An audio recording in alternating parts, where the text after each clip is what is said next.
Bismillahirrahmanirrahim. Assalamualaikum warahmatullahi wabarakatuh. Alhamdulillahilladzi nahmaduhu wa nasta'inu wa nastaghfiruh wa na'udzu billahi min syururi anfusina wa min sayyiati a'malina. May yahdihillahu fala mudilla lahu wa may yudlilhu fala hadiya lahu. Asyhadu an la ilaha illallah wahdahu la syarika lah wa asyhadu anna Muhammadan abduhu wa rasuluhu la nabiyya ba'dah. Raditu billahi rabba wa bil islami dina wa bi Muhammadin nabiyya wa rasula. La ilaha illallahul halimul karim, la ilaha illallahul aliyyul azim, la ilaha illallah rabbus samawati sab'i wa rabbul arsyil karim. La ilaha illallahul halimul karim. Subhanallah, tabarakallahu rabbul arsyil azim, walhamdulillahi rabbil alamin. Fafahamnaha Sulaimana wa kullan atayna hukman wa ilman wa sakharna ma'a Daudal jibala yusabbihna wa tayra kunna fa'ilin. Ya hayyu ya qayyum ya rabba Musa wa Harun wa ya rabba Muhammadun sallallahu alaihi wasallam. Allahumma rzuqna al-fahma wal hikmata wal aqla bi rahmatika ya arhamar rahimin ya mujibas sa'ilin. Allahumma nawwir qalbi bi nuri hidayatika nabiyyina Muhammadun sallallahu alaihi wasallam kama nawartal arda bi nuri syamsika abadan abadan abada bi rahmatika ya arhamar rahimin ya mujibas sa'ilin. Alhamdulillah, segala puji milik Allah yang telah menyampaikan kita di bulan Rajab ya 1446 Hijriah. Semoga Allah Subhanahu wa taala mentakdirkan kita menjadi orang-orang yang bersungguh-sungguh bermujahadah menuju kepada ketakwaan kepada Allah Subhanahu wa taala. Dan bulan Rajab ini adalah bulan yang sangat diistimewakan oleh Allah dan termasuk kepada bulan-bulan haram. Bulan-bulan disucikan oleh Allah Subhanahu wa taala.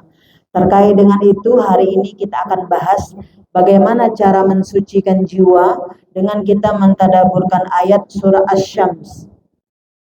Surat Asy-Syams adalah surah ke-91 ya, di mana Allah Subhanahu wa taala memberikan al-qasam, yaitu sumpah ya, sumpah.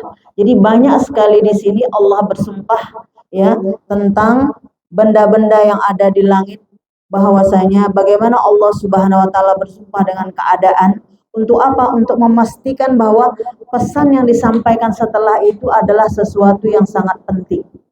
Jadi dalam Islam kita lihat di dalam Al-Qur'an, apabila ada kata-kata sumpah seperti ad-duha, wad-duha, ya kan? Itu juga menunjukkan sesuatu yang sangat penting ucapan setelahnya, kalam setelahnya. Maka di sini bukan satu kata, tapi banyak sekali sampai kok kita lihat ada beberapa item yang menyebabkan kata-kata sesudahnya itu menunjukkan menurut para mufassir sesuatu yang sangat-sangat utama. Nah, kita lihat yang pertama yaitu a'udzubillahi minasyaitonirrajim. Bismillahirrahmanirrahim. Wasyamsi wadduhaha wal qamari idza talaha wan nahari idza jallaha wal laili idza yaghshaha was samai wa ma banaha wal ardi wa ma tahaha wa nafsi wa ma sawwaha fa alhamaha fujuraha wa taqwaha. Itu baru sampai ke pesannya. Qad aflaha man zakkaha wa qad khaba man dasaha. Allah Subhanahu wa taala menggarisbawahi kepada kita bahwa sesungguhnya sangatlah beruntung orang mensucikan jiwanya dan merugilah orang-orang yang mengotori jiwanya. Menurut para mufassir, ayat ini terkait tentang bagaimana setiap manusia terus memperbanyak amal soleh dan bagaimana dia meninggalkan amal-amal keburukan, meninggalkan keburukan-keburukan.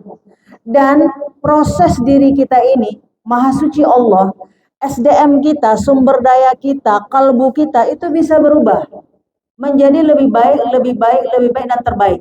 Dan ketika menghadap Allah menjadi hamba yang disucikan oleh Allah Subhanahu wa taala. Makanya mengawali itu Allah bersumpah wasyamsi wadduhaha. Sungguh kata Allah, demi matahari yang sinarnya pada pagi hari. Wasyamsi, demi matahari yang bersinar di pagi hari. Sungguh di situ bukan untuk kita lihat saja. Ya, itu semuanya adalah silakan tanda-tanda kebaikan tanda-tanda alam atau ayat-ayat kauniyah yang ada di alam yang setiap hari kita lihat. Wasyamsi wadduhaha, sungguh demi matahari yang bersinar, ya, demi pagi hari. Wasyamsi wadduha wal qamar idza talaha, dan demi apa? Demi qamar, bulan. Silakan. Ya, ini sumpah ini banyak sekali, al-qasam, yang menunjukkan bahwa pesan berikutnya adalah ketika Allah menyatakan tentang apa-apa yang Allah ciptakan di langit, apa-apa yang Allah katakan bahwa bagaimana engkau melihat pergantian siang dan malam dan seterusnya, maka ini menunjukkan kata Allah Subhanahu wa taala, qad aflaha man zakkaha, maka hendaklah semua kita mensucikan jiwa-jiwa kita.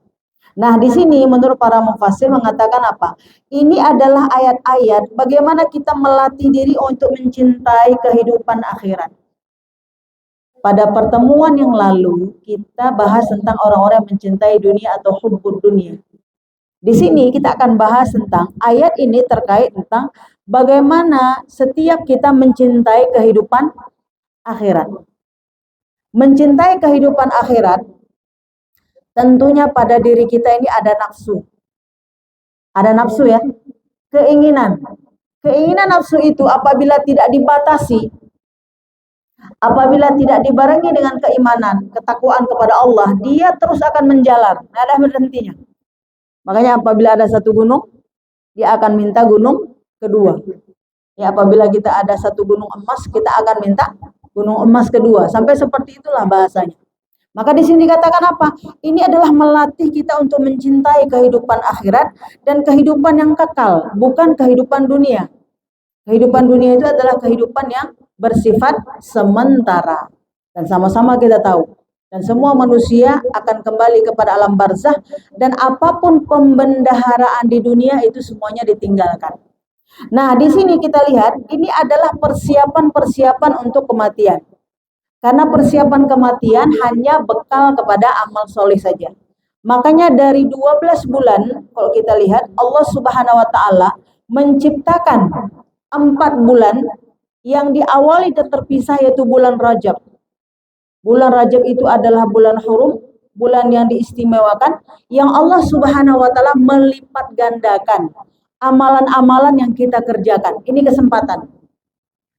Jadi siapapun yang beramal di hari ini, di Jumat ini nih kita katakan, kalau Jumat kemarin berbeda, Jumat ini yang kita beramal ini 2 kali lipat.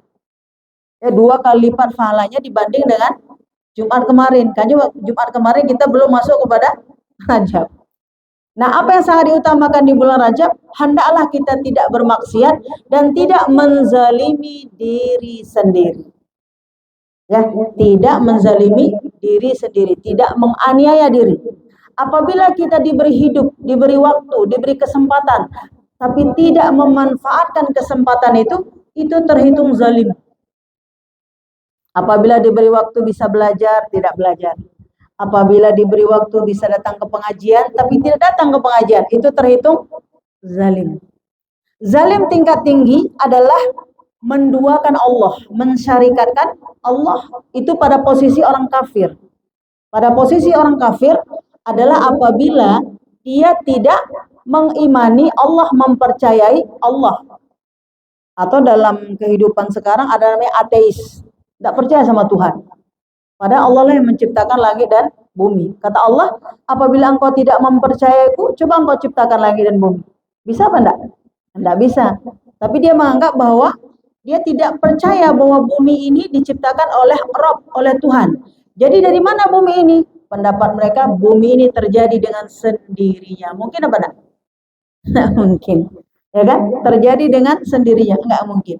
Nah, oleh sebab itu dalam Islam dikasih patokan oleh Allah Subhanahu wa Ta'ala. Yang menciptakan langit dan bumi ini adalah Allah Subhanahu wa Ta'ala. Dan disebutkan bahwasanya Allah menciptakan langit dan bumi dalam 6 masa. Wallahu alam, berapa lamanya 6 masa itu. Tetapi itu terjadi pada bulan-bulan haram. Bisa jadi di bulan Rajab, bisa jadi di bulan Zulqaidah, Zulhijjah, dan bulan Muharram. Nah, hari ini kita sedang berada di bulan Rajab. Bulan di mana Allah mengagungkan, mengistimewakan, dan mensucikan bulan ini. Dan siapapun yang beramal soleh dilipat gandakan oleh Allah Subhanahu wa Ta'ala. Makanya apa amalan yang paling utama? Tidak melakukan kezaliman, tidak bersengketa, tidak ada bunyi dentuman perang, senjata. Itu yang sangat dilarang di bulan haram, khususnya dalam kesempatan kali ini adalah bulan Rajab. Oleh sebab itu, di awal pertemuan yang lalu kita sudah berdoa dan doa yang sudah kita ajarkan, Allahumma barik lana fi Rajab wa Sya'ban wa ballighna Ramadan. Semoga Allah Subhanahu wa taala memberkahi. Apa makna berkah? Ziyadul khair, bertambah-tambah kebaikan.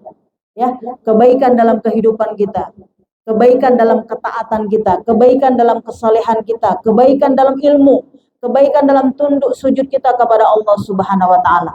Itu kebaikan. Apabila tidak bertambah baik, maka namanya itu adalah kerugian. Apabila bertambah buruk, itu namanya celaka. Itu patokan di dalam Islam. Nah, ayat ini surah Asy-Syams, surah ke-91 ini kalau kita lihat, ini terdiri dari 15 ayat. Substansi utamanya adalah bagaimana semua kita membersihkan diri dari kesyirikan. Nah, di sini ketika Allah Subhanahu wa taala bersumpah, sesungguhnya hendaklah semua kita membersihkan jiwa-jiwa kita. Maka membersihkan jiwa ini yang pertama adalah bersih dari kesyirikan. Ya, bersih daripada kesyirikan. Tidak mempercayai yang adanya menduakan Allah, yang sama dengan Allah tidak ada. Makanya zikir kita ulang-ulang lagi, zikir kita di pagi hari adalah la ilaha illallah wahdahu la syarikalah lahul mulku wa lahul hamdu yuhyi wa yumit wa huwa ala kulli syai'in qadir wala haula wala quwwata illa billahil aliyil azim. Itu adalah lafaz daripada diri kita mentauhidkan Allah dan disunnahkan untuk membaca setiap pagi dan sore. Disunahkan membacanya pagi dan sore. Pernyataan ya syahadah kita, pernyataan bahwa kita tidak mensyarikatkan Allah. Itulah bentuk cara mensucikan diri melalui lafaz. Bentuknya melalui amalan, tentunya bersujud kepada Allah. Ya, bentuknya melalui amalan, bersujud kepada Allah. Bersujud kepada Allah itu bukti syukur dan iman kita kepada Allah. Makanya kalau ada orang bersyukur tapi tidak bersujud, belum mensucikan Allah. Gitu ya. Kalau ada orang yang mengatakan bersyukur tapi dia tidak bersujud, itu baru ucapan lisan yang belum dipraktekkan dalam amalan. Makanya sempurnanya iman apabila diucap dengan lisan, dibenarkan dengan hati, dilakukan dengan anggota perbuatan. Jadi ada 3 hal. Disebutkan dengan lisannya, hatinya membenarkan, la ilaha illallah wahdahu la syarikalah. Tidak ada, aku tidak mensyarikatkan engkau ya Allah. Ya kan? Kemudian yuhyi wa yumit, engkau yang menghidupkan, engkau yang mematikan. Jika kita mendapat kabar satu kematian ataupun berpulangnya saudara siapapun, maka kita mengatakan innalillah wa inna ilaihi rajiun. Kita datang dari Allah, kembali kepada Allah. Qadarullah, semua sudah dalam keputusan Allah dan keputusan itu baik bagi Allah, baik untuk kita. Karena Allah tidak menciptakan apapun yang sia-sia. Nah, itu spontan akan ada dalam kalbu seorang mukmin. Ditanya apakah mereka sedih? Sedih. Seperti misalnya kita kehilangan, sedih apa enggak? Sedih. Gitu kan? Tapi kesedihan kita tidak membuat kita memusyrikkan Allah. Ya, tidak menduakan Allah. Mengapa Allah tidak sayang? Maka dalam Islam, apabila orang mengatakan bahwa Allah tidak adil, Allah tidak sayang, tidak cukup dengan istighfar. Dia harus mengatakan asyhadu alla ilaha illallah wa asyhadu anna Muhammadar Rasulullah. Tidak cukup dengan astagfirullah, nggak cukup. Karena dia sudah kategori lafaznya keluar dari Islam, maka dia harus bersyahadat kembali. Asyhadu alla ilaha illallah wa asyhadu anna Muhammadar Rasulullah.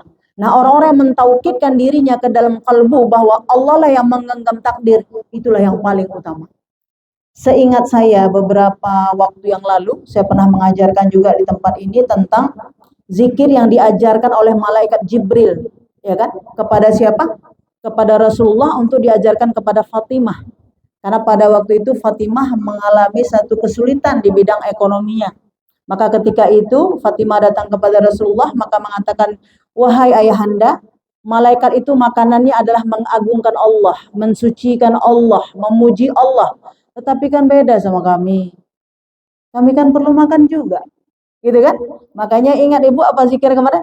Ya awwalal awwalin, ya akhiral akhirin, ya dzal quwwatil matin, ya rahiman rahimin, ya arhamar rahimin.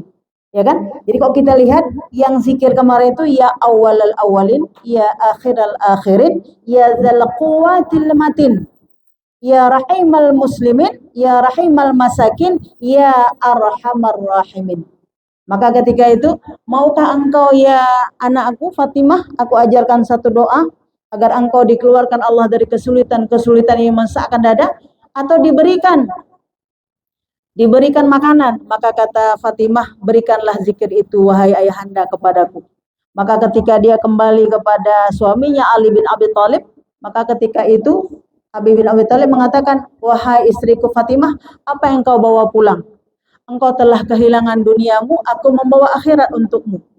Apa kata Ali bin Abi Thalib? Sungguh hari-harimu begitu berharga, wahai Fatimah. Nah, kalau keluarga suami istri sama-sama bertakwa, sangat nyaman ya Bu ya. Maka dia mengatakan, sungguh wahai Fatimah, hari-harimu itu sangat berharga. Hari-harimu sangat terbaik. Kenapa?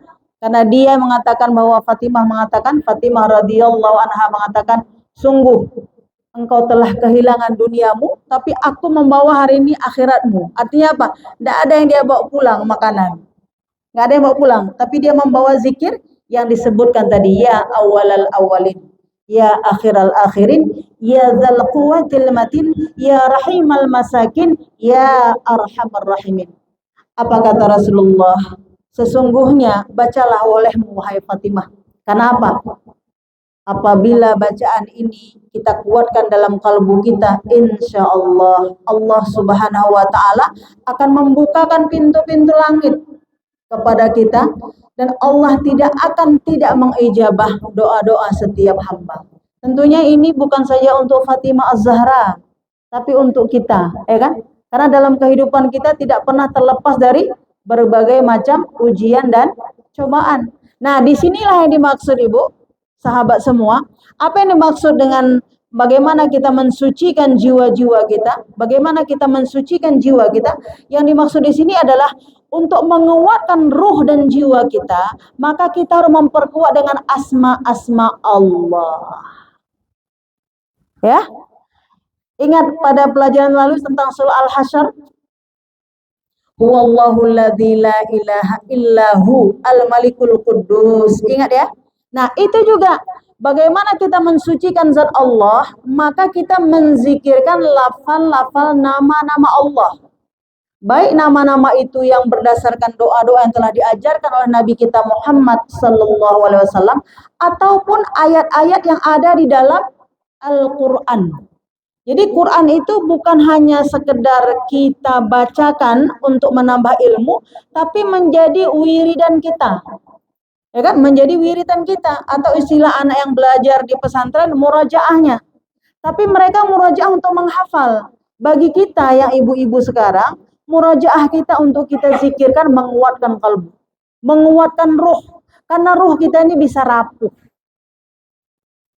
Ruh ini bisa rapuh dengan ujian yang pertama biasa aja, kali berikutnya makin berat, bagaimana rasanya?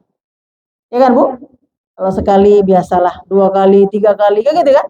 Tetapi kalau ruh kita asah, maka inilah akan memperkuat ruh dan jiwa kita.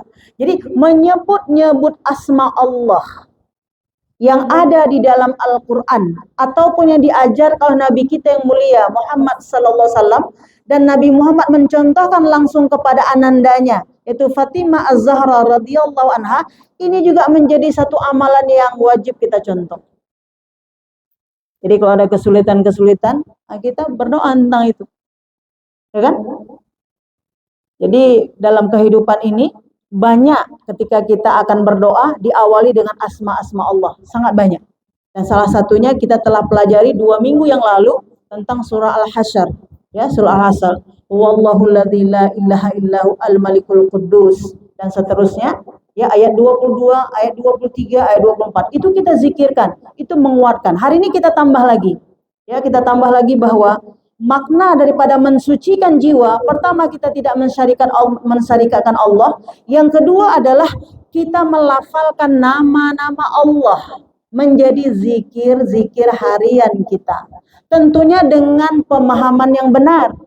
Nah, seperti kemarin kita telah bahas tentang ya zal quwatil matin, ya kan? Ya zal quwatil matin. Ini juga ada di sini. Ini lengkap, paket lengkapnya. Dzil quwwatil matin itu adalah Allah yang maha kokoh, Allah yang maha kuat, yang kehendak Allah tidak ada satupun yang bisa menghalanginya. Seperti peristiwa tsunami yang pernah terjadi di Aceh. Tidak ada satupun yang bisa memprediksi pada saat itu. Tapi setelah terjadi, banyak pakar yang mengamati dan menganalisa. Betul kan? Tapi sebelumnya ada yang menganalisa? Tidak ada. Ini harus kita pahami. Makanya ini menambah keimanan dan ketakwaan kita kepada Allah Subhanahu wa taala, karena dalam Islam ini sudah disebutkan. Nah, itu yang kedua. Bagaimana hati kita yang dibersihkan dari syirik, ya kan, untuk membuat jiwa kita suci, karena apapun yang Allah ciptakan itu adalah kebaikan-kebaikan dan tanda-tanda kebesaran, tanda-tanda keagungan Allah Subhanahu wa taala. Yang kedua adalah dengan menyebut asma-asma Allah, dengan menyebut asma-asma Allah. Inilah nanti yang membuat spiritual kita, ruh kita menjadi kuat. Ya, ruh kita, jiwa kita menjadi kuat. Andaikan kita tidak menyebut nama-nama Allah itu, dan kita tidak tahu nama-nama Allah itu, maka kita akan mengatakan, mengapa begini, mengapa begitu. Ya kan? Kenapa ya kok begini? Kenapa ya kok hujan? Kenapa hujan? Itu kan, kalau kita penjual cendol, pasti kita nggak mau minta hujan. Tapi kalau kita penjual payung, maunya hujan lah setiap hari. Ya gitu kan? Itu sesuai dengan kepentingan kita. Tapi Allah tidak. Allah tuh maha adil. Kadang hujan, kadang terang sekali ya, supaya laku tukang jual es campur kan gitu kan. Jadi kalau kita lihat adilnya Allah Subhanahu wa taala, itu baru contoh-contoh kecil. Belum lagi hal-hal yang sangat besar. Nah, yang berikutnya, apa yang harus kita lakukan ya, agar kita selalu menjadi orang-orang yang bisa mensucikan jiwa-jiwa kita. Ini juga pelajaran berharga pada surah Asy-Syams tentang apa? Tentang kaum Samud. Ya, tentang kaum Samud. Makanya Allah mengatakan pada ayat 11-nya, kadzabat samudu bitagwaha. Maka Allah mengazab kaum Samud. Siapakah kaum Samud? Kaum Samud itu adalah umat Nabi Saleh. Yang ketika itu mereka meminta bagaimana dikatakan sapi ya, yang betina itu mereka bunuh, padahal mereka memintanya yang keluar dari batu, ya kan? Nah, kata Nabi Saleh, maka Allah Subhanahu wa taala akan memberi satu tandingan yang sangat besar yang tak terkalahkan. Karena pada waktu itu mereka begitu sangat kuasa membuat lukisan-lukisan. Tapi yang Nabi Saleh punya, maka langsung menjadi sapi betina. Keluar dari batu, tetapi mereka malah membunuhnya. Nabi Saleh menyuruhnya untuk memberikan minum dan menjaganya, tapi kaumnya bukan, malah membunuhnya. Nah, makanya disapu ratakan oleh Allah mereka ke dalam tanah. Ini menunjukkan bahwa ada azab dan siksaan yang Allah beri kepada orang-orang yang tidak mentaati Allah. Dan itu telah berlalu dulu. Ada orang-orang yang telah dibenamkan. Ya, ada kaum Ad, ada kaum Samud. Itu Allah ceritakan melalui surah Asy-Syams ini. Bagaimana kita mengambil satu perbandingan? Orang-orang yang mensucikan jiwanya, itulah orang-orang yang diselamatkan oleh Allah. Tapi orang yang tidak mensucikan jiwanya, maka pada waktu lalu sudah banyak contoh-contoh disapu ratakan, dibenamkan ke dalam tanah. Makanya Allah mengatakan, hendaklah engkau mensucikan ruh-ruh dan jiwa kamu. Kalau tidak, kejadian itu bisa berulang kembali. Ya, kejadian itu bisa berulang kembali. Makanya orang-orang beriman ketika kita membaca ayat-ayat ini, semakin teguh, semakin kuat ya rasa takwa kita kepada Allah Subhanahu wa taala.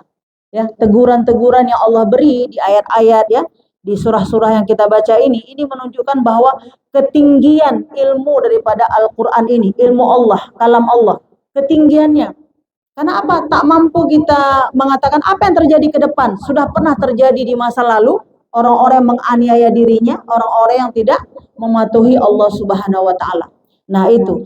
Nah apa yang harus kita lakukan untuk menghadapi persiapan terhadap kematian ini? Yang pertama adalah membersihkan diri dari segala macam kesyirikan, membersihkan diri dari segala macam kekufuran, menolak segala sesuatu yang tidak sesuai syariat.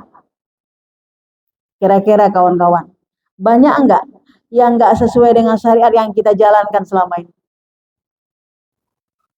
Ya. Makanya kadang-kadang ketaatan itu hanya di majelis ilmu. Ya kan? Memakai pakaian sempurna di majelis ilmu gitu ya. Tapi ketika nanti sudah di lapangan, kita lihat ini Islam apa bukan ya? Ini Muslim apa bukan ya? Kayak gitu kan? Muslim apa bukan? Ketika di luar majelis ilmu. Karena nggak nampak lagi dia. Apakah cara bicaranya? Apakah cara berpakaiannya? Apakah cara berhukumnya? Ya kan? Sampai ke cara makannya. Kadang nggak nampak lagi. Maka dikatakan apa? Orang-orang yang membersihkan jiwa, maka dia menyelamatkan dirinya dari segala macam kekufuran yang dia sabari hukum-hukum syariat itu. Ya, hukum-hukum syariat itu kita sabari. Dari mana bisa kita sabari? Ketika kita mengetahui mana yang hak, mana yang halal, mana yang batil. Tapi kalau kita tidak mengetahui mana yang hak, mana yang halal, mana yang batil, maka tentu tidak akan bisa kita akan jalankan. Maka dikatakan di sini apa? Bagaimana kita menolak segala macam bentuk kekufuran kepada Allah Subhanahu wa taala. Menolak segala macam bentuk kekufuran. Benci kalbu kita kepada kekufuran. Kalau kita tidak mengetahui, kita nggak akan benci. Ya sahabat semua, kalau kita nggak mengetahui, kita tidak akan membencinya. Nah, makanya hari ini kita lihat fenomena di akhir zaman, sangat banyak orang merayakan hari ulang tahun. Apakah itu menjadi syariat dalam Islam? Kalau enggak, kenapa kita jalankan? Maka dalam Islam, Ibu, ketika kita lahir, hari ke-7, hari ke-14, hari ke-21, kita diakikahkan.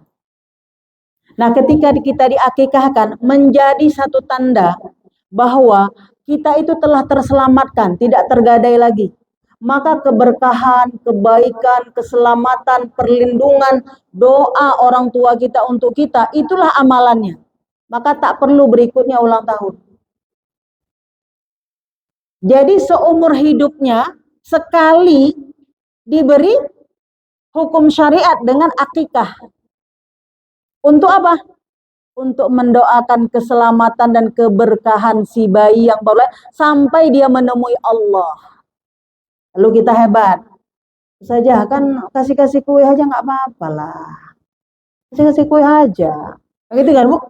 Makanya nanti Bu di akhir zaman dikatakan apa? Sampai engkau nanti digiring, ya digiring seperti kita lihat kalau kita di Aceh orang yang lagi mu ya, apa namanya itu? Mau, orang yang mau ada digiring, masukkan apa? Kerbau di hidungnya ada, lalu dibawa diikat, dibajak itu kan ditarik pakai tali ya, sampai nanti bawa ke dalam kubang, umat Islam masuk juga ke dalam kubang. Begitulah, dikit aja, dikit aja, dikit aja, dikit aja, dikit aja, sedikit, sedikit, sedikit, lama-lama jadi bukit. Nah itu contohnya begitu. Itu dalam Islam, ya kan? Jadi banyak dalam hukum syariat kita sesuatu yang tidak ada dalam syariat tapi dijalankan.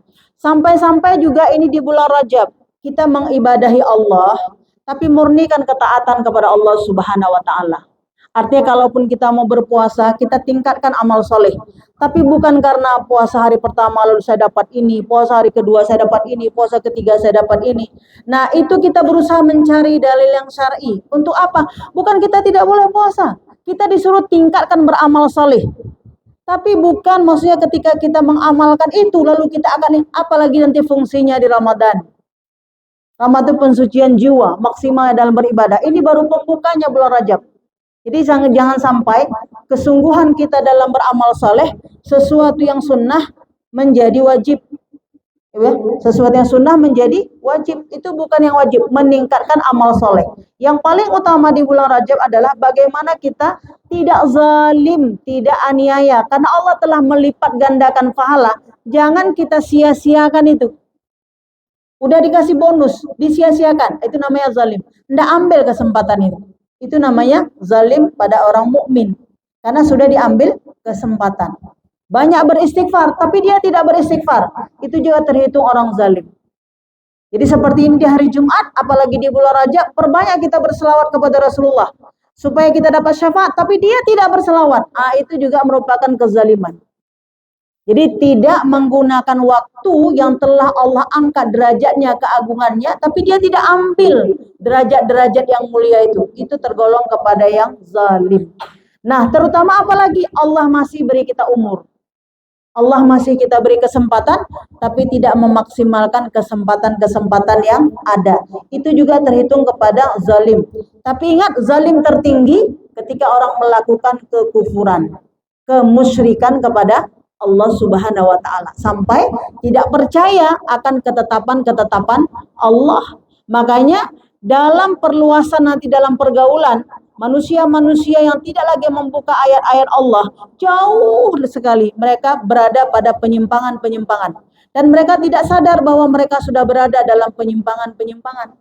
Waktu kita baca ayat, sudah berbeda antara konsep, antara teori dengan praktek. Antara teori dengan praktek, jauh sekali berbeda. Nah, dalam Islam hebatnya, ketika kita melakukan kesalahan-kesalahan, lalu bersama umur, bersama waktu, sekarang sampailah umur kita di 50 tahun, 40 tahun, Allah tidak melihat masa lalu. Itu hebatnya. Allah tidak melihat masa lalu. Misalnya, umur kita misalnya di 63 tahun. Rupanya di umur 60 tahun bertobatlah kita. 60 bertobatlah kita. Tinggallah 3 tahun lagi kan. Pas 63 meninggal dunia. Di umur 60 dia nggak pernah lagi mengulangi semua salah dan dosa yang dia lakukan masa lalu. Itu Allah nggak menghitung dari 15 ke 60 nggak. Yang Allah hitung hanya 60 ke 63. Itu kalau taubatan nasuha. Dan untuk pembuka-pembukanya itulah diawali dengan bulan Rajab. Bulan kembali kepada Allah. Rabbighfirli warhamni wa tub alayya. Rabbighfirli warhamni wa tub alayya. Rabbighfirli warhamni wa tub alayya. Itu baru ucapan lisan. Ya sahabat ya, baru ucapan lisan. Apa prakteknya? Bersungguh-sungguh. Kalau dulu ada acara ulang tahun, sekarang nggak usah lagi. Tapi kalau masih nggak ada warhamni. Ya, nggak ada warhamni. Gitu ya. Bersungguh-sungguh di kita, bersungguh-sungguh. Tidak ya Allah, tidak ya Allah, tidak ya Allah. Maka dikatakan ziyadul khair. Apa ziyadul khair? Bertambah-tambah kebaikan kita, maka berkurang keburukan kita sampai pada titik nol, neto zero, kosong. Nah, ada lagi. Itu dulu saya itu dulu. Gitu ya. Nah, ada yang sekarang, itu semuanya dulu. Boleh nggak? Boleh. Nah, dulu kita ini sudah banyak pelajarannya, seperti kaum Ad, kaum Samud, udah banyak perjalanannya. Udah banyak perjalanannya. Ada Abu Jahal, ada Abu Lahab, ada Fir'aun, ada Haman, ya kan? Udah banyak perjalanannya, udah banyak contoh-contohnya. Kata Allah, jangan kau tiru lagi. Mereka belum ada contoh. Mereka itu ketika kufur, tidak ada orang contoh sebelum kaum soleh, itu tidak ada. Tapi kita umat Nabi Muhammad, udah ada contoh-contoh orang sebelumnya.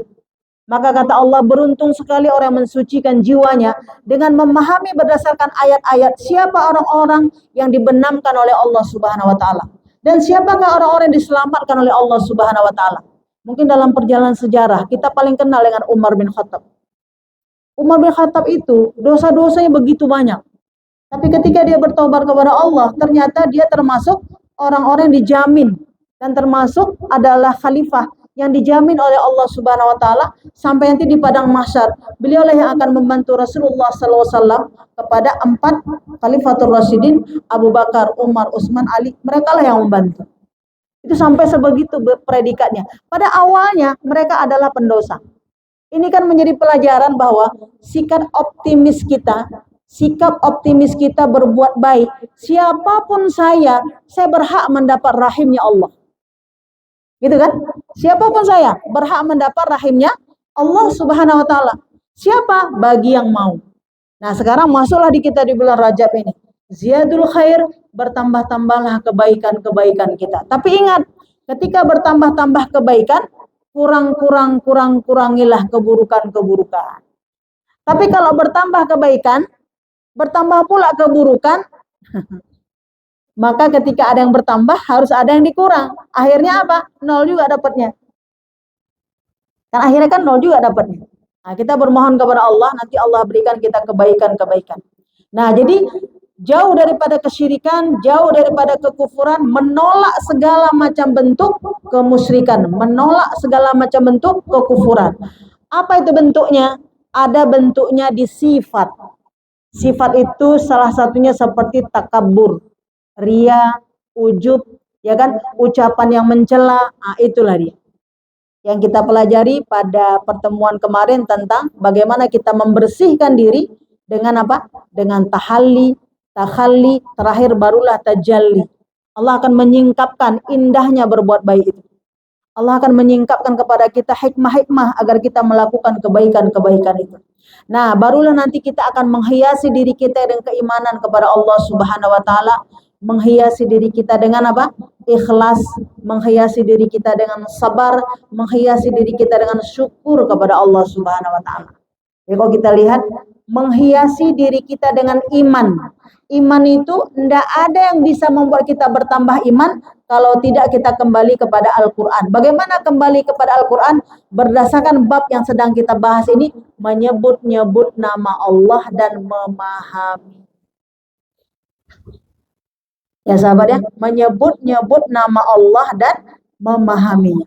Allahu latifum bi'ibadihi yarzuqu man yasha wa huwal qawiyyul aziz. Boleh. Allah yang maha latif, Allah yang maha lembut, Allahu latifum bi'ibadihi. Allah yang maha latif, Allah yang maha lembut pada setiap hamba. Boleh nggak kita zikirkan? Boleh. Ya kan? Boleh. Nanti cari di ayat-ayat Al-Quran yang ada asma-asma Allah, jadikan dia zikir-zikir kita kepada Allah. Allahu latifum bi'ibadihi yarzuqu man yasha wa huwal qawiyyul aziz. Allah lah yang maha kuat, Allah lah yang maha agung. Allah lah yang memberi rezeki kepada siapa yang dia kehendaki. Allah lah yang maha lembut kepada setiap hambanya. Jadi bukan kepada saya, tapi kepada semua hambanya. Makanya semua hamba berhak mendapatkan latif Allah. Apa latifnya Allah? Pengampunan dari Allah. Apa latifnya Allah? Mendapat rezeki dari Allah. Apa latifnya Allah? Mendapat ketenangan dari Allah. Berhak semua kita. Jadi bukan kalau seperti di sekolah ada ranking 1, ranking 2. Nggak mungkin ranking 1, 2 orang. Ada kan? Kalau dalam kelas kan begitu ya. Kalau kita sama-sama pandai, nggak mungkin lah Bu ranking 1, 2. Nggak mungkin. Tapi kalau sama Allah gimana? Siapa yang bersungguh-sungguh berhak dia mendapatkan. Ya kan? Nah surga pun ketika surga itu penuh, bisa masuk nggak kita? Bisa. Jangan kita pikir mungkin kepenuhan saja, banyak kali nanti orang dalam surga. Saya bisa masuk apa enggak nih? Walaupun penuh nggak sama seperti di Indonesia. Kalau udah penuh penjara, tunggu dulu buat lagi satu penjara lagi, baru masuk gitu ya. Karena udah nggak muat lagi saking banyaknya orang berbuat dosa, maksiat, udah penuh penjara. Nggak ada. Neraka itu sebanyak apapun orang durjana tetap muat. Surga pun sebanyak apapun orang bersujud tetap muat. Makanya Allahu latifun bi'ibadihi yarzuqu man yasha wa huwal qawiyyul aziz. Itu boleh Bu kita zikirkan. Itu sifat latifnya Allah. Kalau kepanjangan, kita potong. Ya latif, ya latif, ya latif, ya latif, ya latif, ya latif, ya latif. Tapi kalau paket sempurna, Allahu latifun bi'ibadihi yarzuqu man yasha wa huwal qawiyyul aziz. Allah lah yang maha latif, Allah lah yang maha lembut, yang memberi rezeki kepada setiap hambanya. Allah lah yang maha kokoh, yang maha kuat, Allah lah yang maha agung untuk bisa memberikan kepada siapa yang Allah kehendaki. Apa nanti implementasinya dalam kehidupan? Kalau dikabulkan bacaan-bacaan kita, Allah kabulkan bacaan-bacaan kita, maka kita ringan dan lembut dalam melakukan amal soleh. Lembut, mudah aja kita. Ruku mudah, baca Quran mudah, ya kan? Memaafkan mudah, ya, mengaji mudah kita lakukan. Dan diberi rezeki oleh Allah. Rezeki itu apa? Diberi kesempatan, diberi waktu. Maka kita bilang sama Allah, ya Allah berilah aku waktu ya Allah untuk mengibadahi. Berilah aku waktu. Makanya ciri-ciri orang bertakwa itu dia tidak terlewatkan dari waktu-waktu yang istimewa. Sampai-sampai Bu, dikatakan apa? Jikapun kita tidak sampai di Ramadan, izinkanlah ya Allah aku mengibadahi bulan Rajab ini. Jikapun tidak sampai. Tapi kalau namanya kita manusia, kita berdoa lagi, ya Allah sampaikanlah ya Allah aku di bulan Ramadan. Tapi jikapun tidak, tolong ya Allah izinkan aku mengibadahi bulan Rajab ini. Karena ini bulan Rajab, bulan yang sangat agung. Tapi bagi siapa? Yang mengagungkan Allah. Bulan yang sangat suci. Bagi siapa? Yang mensucikan Allah. Bulan yang sangat terpuji bagi orang yang memuji Allah. Nah, ingat Bu ya? Ini ulang lagi yang kemarin biar diamalkan. Ya awalal awalin, ya akhiral akhirin. Ya kan? Ya dzal quwwatil matin. Ya rahimal masakin, ya arhamar rahimin. Ini kalimah-kalimah yang dititip Allah ke malaikat Jibril untuk disampaikan kepada Rasulullah, untuk disampaikan kepada anaknya tercinta. Siapa? Fatimah Az-Zahra. Lalu Fatimah Az-Zahra menyampaikan kepada Ali bin Abi Thalib, suaminya. Nah, kalau kita berarti siapa? Waktu kita dengar di kaji ini, kita sampaikan ke suami, kemudian sampaikan ke anak. Jangan kita pikir, oh itu kan Fatimah. Anda, ya Bu? Anak kita ada nggak kesulitannya? Yang kuliah, ya kan? Ada kesulitannya kan? Pandai kali pun dia, ada kesulitannya. Kaya kali pun dia, ada kesulitannya. Semuanya ada. Ya awalal awalin. Allah lah yang maha awal, yang tidak berawal. Allah lah yang maha akhir, yang tidak berakhir. Allah lah yang zil kuwatil matin, yang sangat kokoh, yang sangat kuat, yang tidak menghalangi semua kehendak-kehendaknya. Nah, seperti itu. Yang sangat sayang kepada orang masakin, orang yang lemah, ya kan? Dan Allah sangat mencintai orang yang merasa dirinya lemah. Itu yang kita pahami, bukan sekedar zikir saja. Allah yang sangat sayang kepada orang yang merasa dirinya lemah. Jadi kita jangan so hebat kali kalau kita harus kuat, kita harus kuat gitu kan. Nah, kita ini harus di hadapan Allah merasa lemah. Maka orang yang merasa lemah di hadapan Allah pasti Allah akan kuatkan. Tapi orang yang selalu merasa kuat, maka akan muncul sifat takabur, ujub dan sombong. Gitu kan? Tapi kalau orang merasa dia dirinya lemah di hadapan Allah, tapi jangan merasa lemah di hadapan musuh yang terbalik-balik pula. Kita kalau di hadapan musuh, kita harus kuat gitu kan. Tapi di hadapan Allah, lemah. Makanya sama orang sombong, boleh nggak sombong? Boleh. Sama orang sombong. Ya kan? Boleh. Ini jangan kita pula lugu kali sama orang sombong. Nggak ada akun. Disipaknya lagi kita. Gitu kan? Nah, sama musuh di medan perang mau kita, walaupun kita udah lapar-lapar kali, gini juga gitu kan.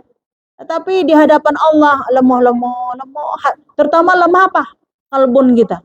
Itu udah kita ajarkan doanya dulu. Kalau masih ingat, ya ingatlah.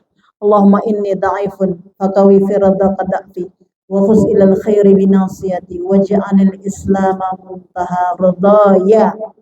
Ya Bu ya? Itu kita amalkan, hari-hari kita amalkan. Ridhoi aku ya Allah dari kelemahan-kelemahan diriku.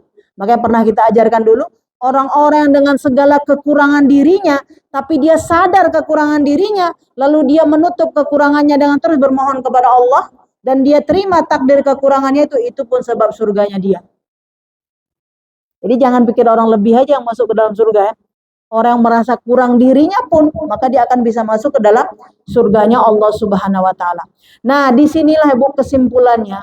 Orang yang mensucikan jiwa ini, setelah dia pahami, dia riyadhah, dia amalkan, mengkristal dalam jiwanya, maka inilah kategori qalbun salim. Apa? Qalbun salim. Hati yang selamat. Selamat dari apa? Selamat dari kemusyrikan.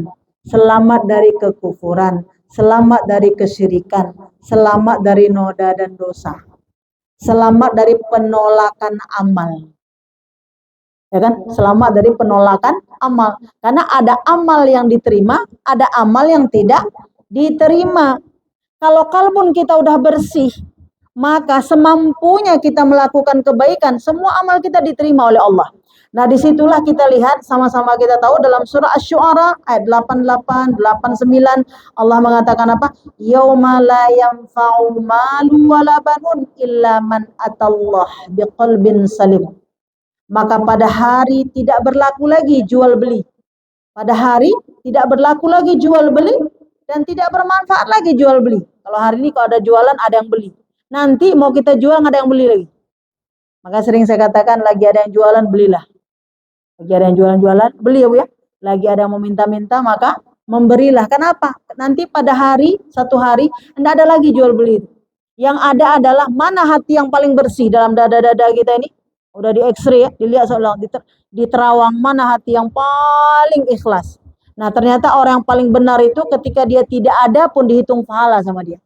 Contoh, ketika orang berangkat ke tanah suci, kita juga mau ke tanah suci, tapi kita belum ada rezeki. Kita bilang, ya Allah, jika satu hari nanti ya Allah, engkau cukupkan rezekiku, engkau beri aku rezeki, aku juga akan berangkat haji seperti sahabat-sahabatku yang berangkat ke tanah suci. Itu orang itu kalau mati dihitung dia berhaji. Dihitung. Tapi kalau kita bilang, aku kalau ada uang pun mau aku pergi. Itu ada duit dia pun, dia tidak akan diberi pahala oleh Allah Subhanahu wa taala. Maka kita kan kalau pandangan mata kita nih, kalau niat yang baik-baik, masukkan terus ke dalam diri kita. Ya Allah, bagusnya lah dia mendidik membesarkan anak. Ya Allah, bagusnya lah akhlaknya gitu kan. Pemurahnya lah dia. Maka hati kita, ya Allah izinkanlah aku jadi pemurah seperti itu. Maka Bu dalam Islam, tingkat pemurah pun dibagi-bagi oleh Allah. Ada pemurah itu namanya sakha. Sakha itu adalah orang yang kalau diminta, dia selalu memberi. Ih, cantik kali ya, mau. Itu namanya sakha. Apa? Sakha. Artinya Allah tuh suka dengan orang seperti itu. Tapi ada nanti orang yang ketika tidak diminta udah diberi. Namanya al-jud. Apa? Al-jud. Jud. Makanya Rasulullah ketika bulan Ramadan datang, Rasulullah sifat dermawannya, sifat memberinya seperti angin yang berhembus, nggak payah diminta. Dia kasih, kenal nggak kenal, dia kasih. Diminta ataupun tidak diminta, itu al-jud. Nanti ada namanya karam, mulia. Kenapa mulia? Dia memberi tapi jumlahnya banyak-banyak. Oh, banyak sekali. Dan itu rutin, senantiasa memberi. Kan ada model orang kayak begitu. Kita senang kan orang kayak gitu kan. Jadi kalau misalnya kita ada berapa 50 orang, udah saya tangani. Udah, dia kurban mungkin sampai 10 ekor kambing dan seterusnya. Lembu segala macam. Pokoknya kalau sekali memberi itu jumlahnya banyak-banyak. Tapi nanti yang keempat ternyata itulah yang tertinggi namanya isar. Apa Bu? Isar. Apa isar tuh?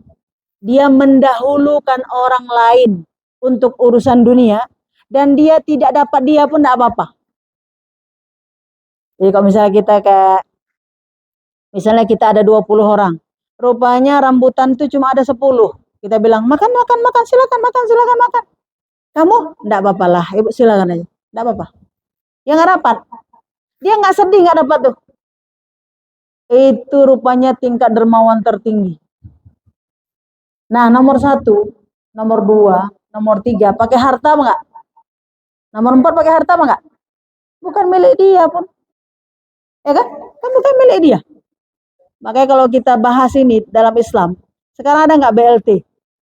Atau beras miskin ada? Raskin. Beras miskin, kan beras untuk orang miskin. Tapi kan ada juga orang kaya dapat. Kalau masuk bab ini, mungkin beras miskin itu udah numpuk di kantor balai desa. Kenapa? Udahlah, Pak Kepala Lorong, dahulu kan aja lah. Ada siapa yang perlu, kadang siapa yang perlu. Bu, tekan Bu, Ibu dapat Bu. Siapa yang perlu. Dulu kami waktu di sekolah itu ada beasiswa.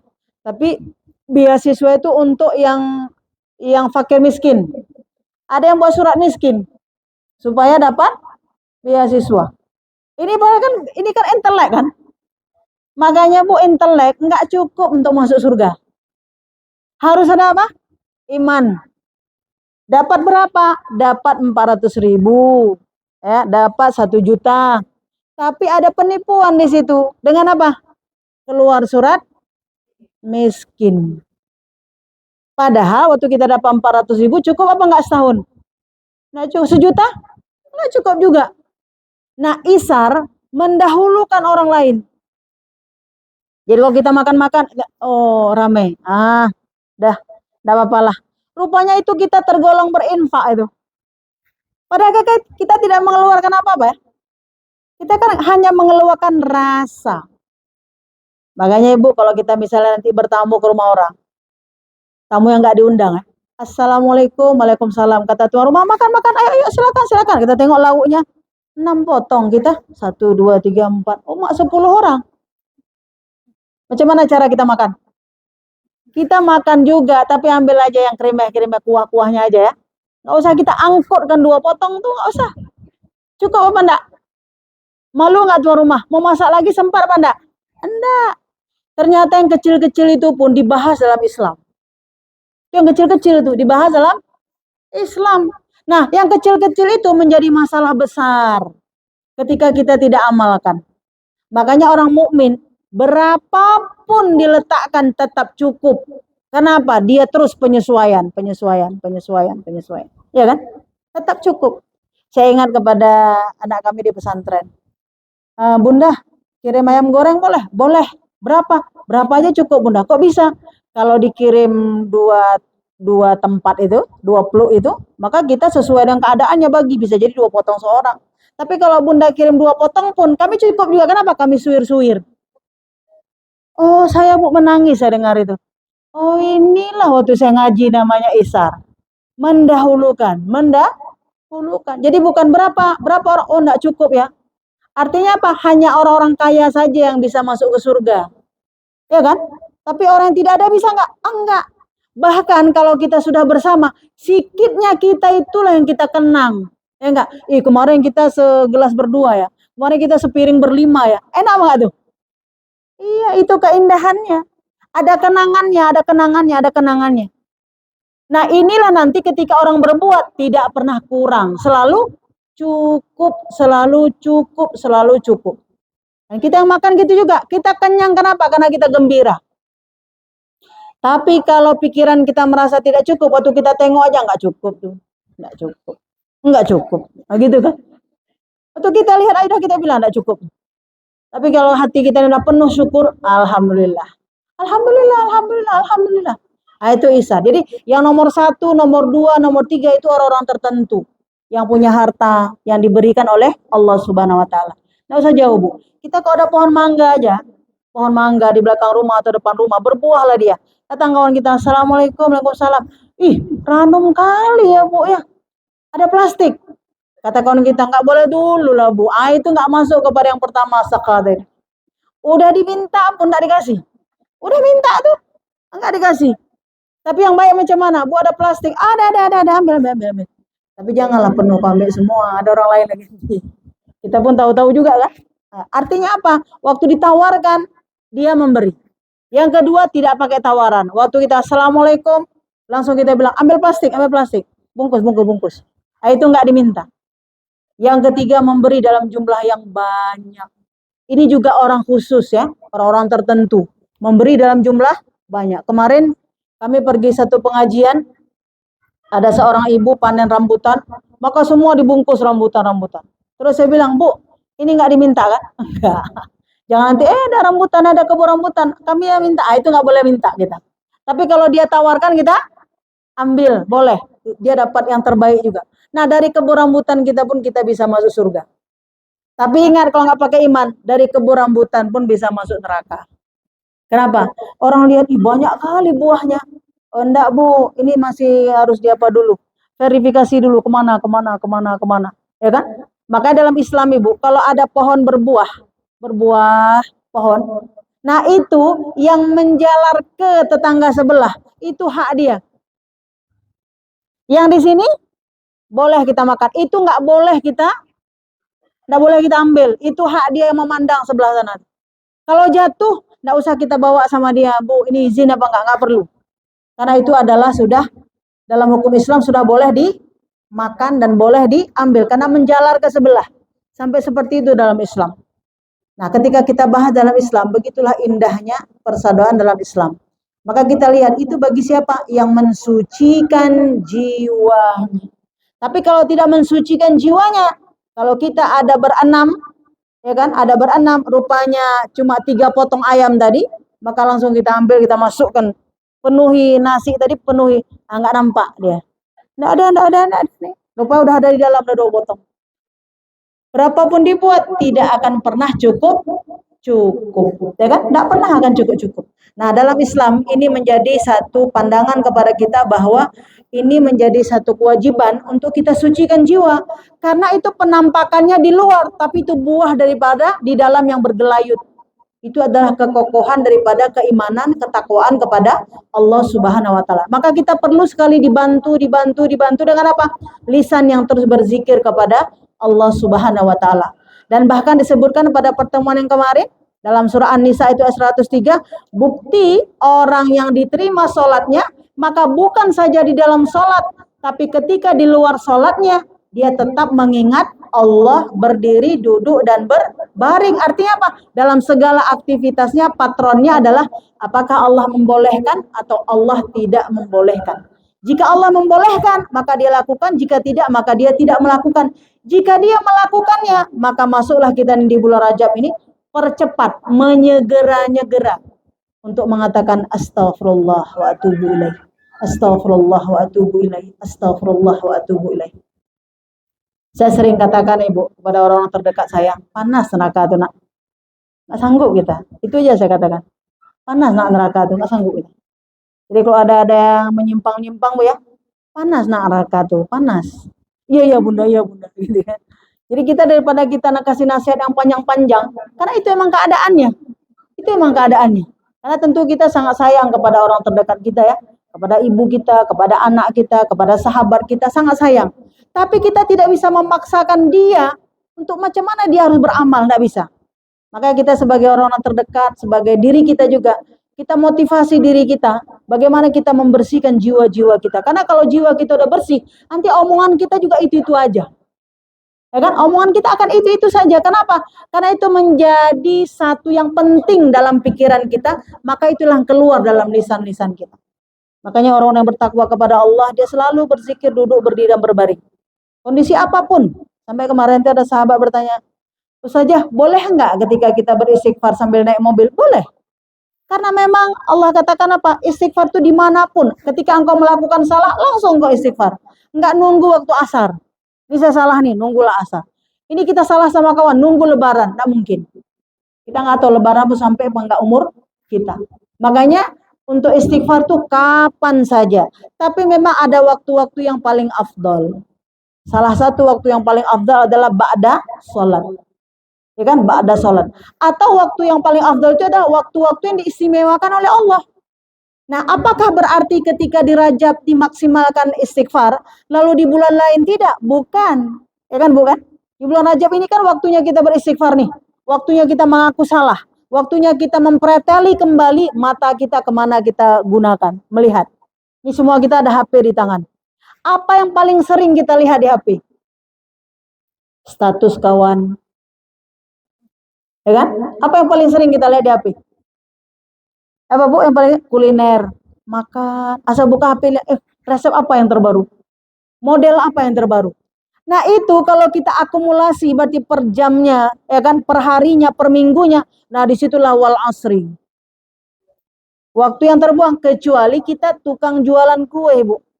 Kita cari ilmu untuk resep. Tapi kalau kita hanya untuk masak di dapur kita, bukan itu yang kita lihat per hari kan.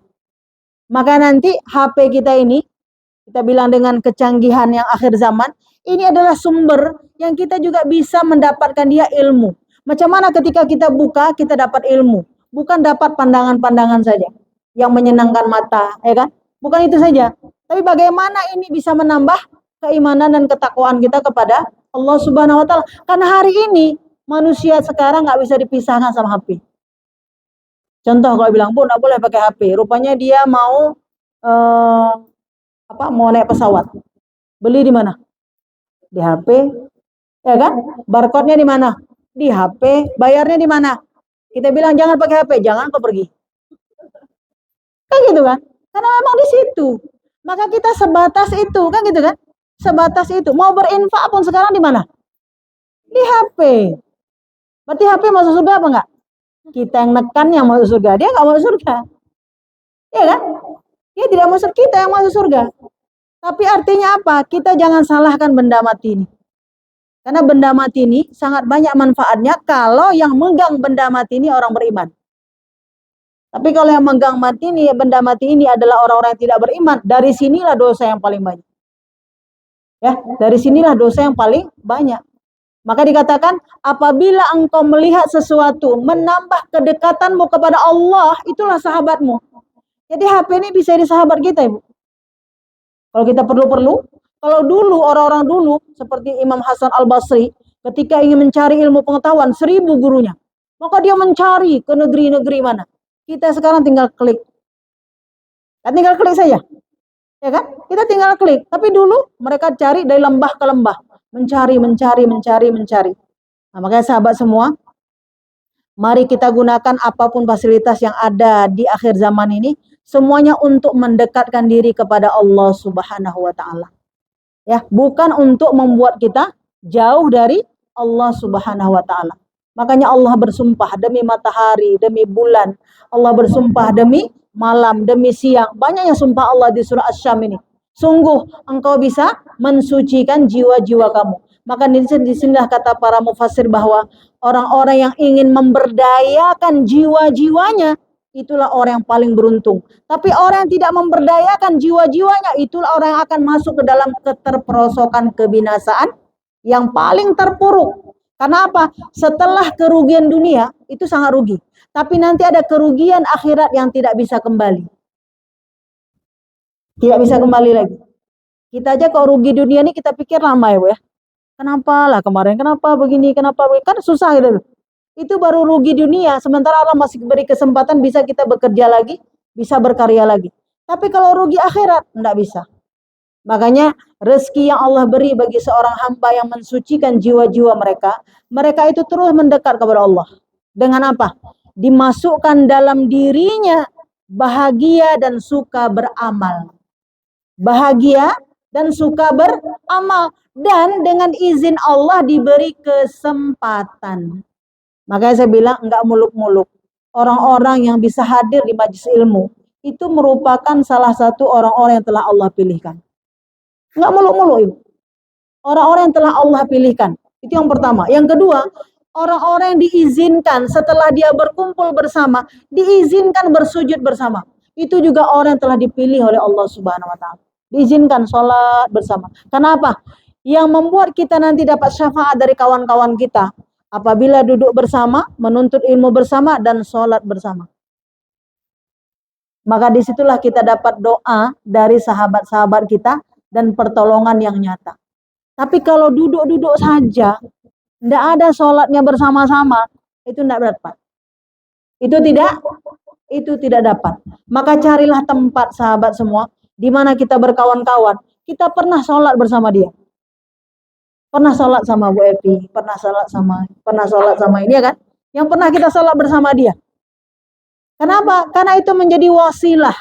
Kemana sahabatmu? Dulu kami makan bersama ya Allah, dulu kami berdoa bersama, dulu kami sholat bersama. Tapi kenapa dia kok belum hadir? Oh, dia berada di sana. Panggil. Tapi kalau hanya makan bersama saja, tidak dapat. Ya. Nah, mungkinkah orang yang tidak mensucikan jiwanya bisa sholat bersama? Enggak. Makanya banyak alasan kan, Bu? Ketika kita duduk bersama, udah makan, selesai makan, ayo kita sholat yuk. Kami di rumah aja ya. Ada nggak gitu? Coba, banyak nggak? Ada dong? Ada. Kita undang dia makan. Makan sama-sama. Pas masuk waktu zuhur. Ayo kita sholat. Kami di rumah aja ya. Rupanya Pak kita udah sampai ke rumah. Enggak, singgah sebentar sujud ya. Memang sholat juga. Jam berapa sholat di rumah? 3 kurang 15. Nah, ini belum masuk kepada mensucikan jiwa. Belum masuk kepada mensucikan jiwa. Nah, kita bermohon kepada Allah Subhanahu wa taala, Allah berikan kita kebaikan dunia dan Allah sambung dengan kebaikan akhirat. Allah beri kita kebaikan di bulan Rajab, Allah sambungkan kita kebaikan di bulan Sya'ban, dan Allah berikan kita, izinkan kita masuk di bulan suci Ramadan. Maka bekal-bekal ini akan menjadi satu wasilah untuk kita mendapat nikmat-nikmat surga yang telah Allah titip di dunia. Salah satunya menikmati amal-amal soleh. Ya, amal soleh yang berada di bulan Rajab, menjauhkan diri dari segala macam bentuk liman. Makanya ayatnya kita ulangi lagi tadi pada surah berapa? Qad khaba man dassaha. Bukan ya? Bukan. Apa tadi? Ya qad aflaha man zakkaha wa qad khaba man dassaha. Beruntunglah orang-orang yang membersihkan jiwanya dan merugilah orang-orang yang mengotori jiwanya. Siapakah contoh orang yang menyia-nyiakan jiwanya itu? Contoh pada masa lalu adalah kaum Samud. Kaum Samud itu adalah umat Nabi Saleh yang telah Allah binasakan karena tidak mau mensucikan zat Allah, karena tidak mentaati Allah. Dan pada masa kedepannya seperti kita yang di akhir zaman, itu pun bisa berulang bagi orang-orang yang tidak mensucikan jiwanya. Nah, sahabat semua, mungkin ini yang bisa kita sampaikan dalam kesempatan kali ini. Mudah-mudahan bermanfaat untuk kita semua dan kita berharap semua kita yang mengikuti kajian ini menjadi orang-orang yang diberikan anugerah oleh Allah qalbun yang salim, hati yang selamat dari segala macam bentuk kekufuran dan kefasikan. Subhanakallahumma bihamdika asyhadu an la ilaha illa anta astaghfiruka wa atubu ilaik. Assalamualaikum warahmatullahi wabarakatuh.